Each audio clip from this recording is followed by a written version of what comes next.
Hey there, it's me back at it again. This time, it's raining out here. A lot. Yeah, you can see the lightning flashing, the water pouring. Yeah, you can see that. Looks like, whoa, yeah, that's a pretty bright one. And yeah, it's a pretty wet one here.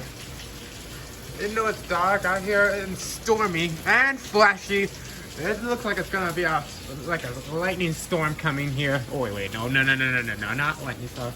A rainstorm. The shower's gonna pour in very soon. Whoa! And I'm kind of safe under this shelter here.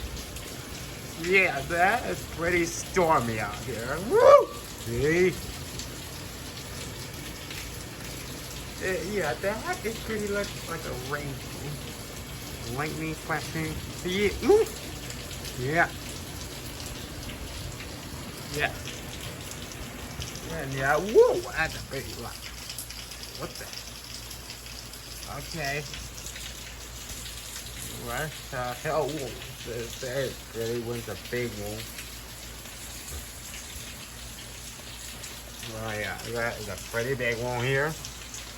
See some lightning flashing. Reporter news here, and it's raining in Arizona. Coming to you live from the 5973 Productions news broadcast. I'm Weather News Southern. Yeah, and yeah. So how's it going? It's pretty bad out here and wet and flashy up here. All right, I gotta get back inside. So later, guys.